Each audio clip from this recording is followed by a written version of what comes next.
Това е храма на Бога лечител Шива, или както звучи на тамилски, Вайда Разваран. Кой е храм?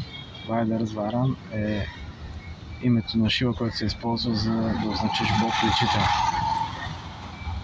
Това са нашите спътници. Бариджит, Паланит Кришна, Диана Господинова. В този храм се съдържа библиотеката, съдържаща една единствена книга, Нади Шастра, чието разказване от поколение на поколение започвало преди 7000 години.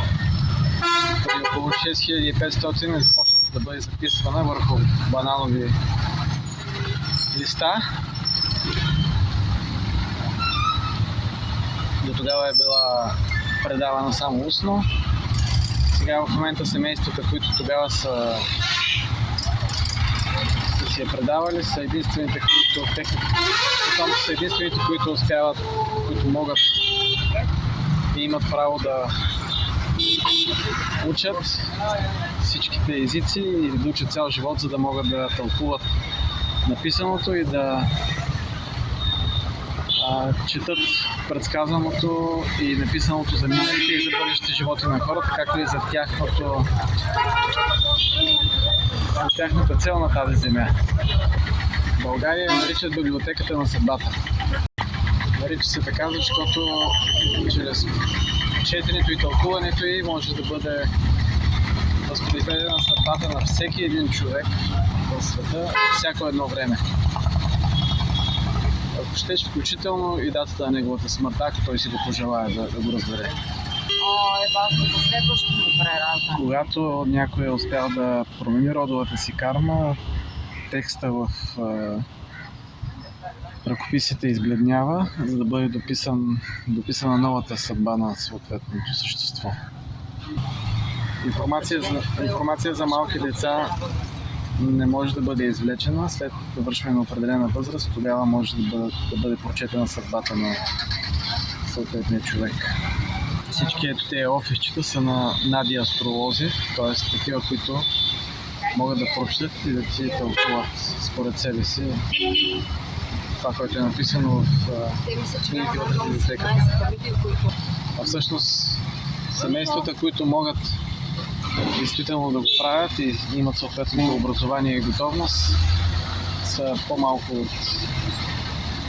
6-7 в момента, които са активни.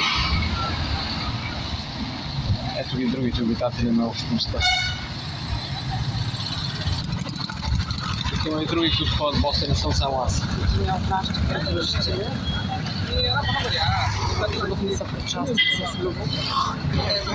Или сме пред храма, или сме зад храма. Така не можах да разбера, ще разберем.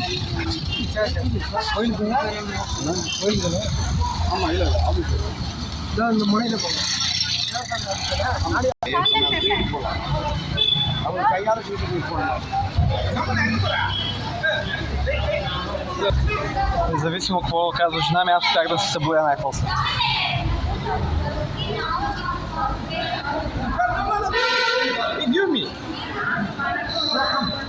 Айде, много обичам да пиеш с по-обувките. Да се събувам ли? Да. Да.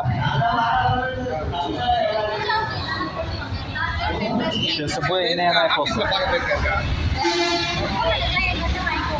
Това не очаквах да ми се случи. Thank you. Да видиш, лошо ли е? Не може да бъде и мен да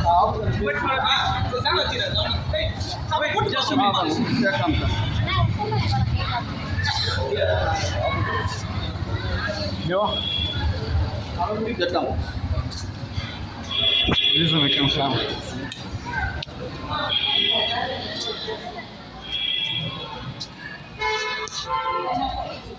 Усещането рязко се променя, като влезеш вътре.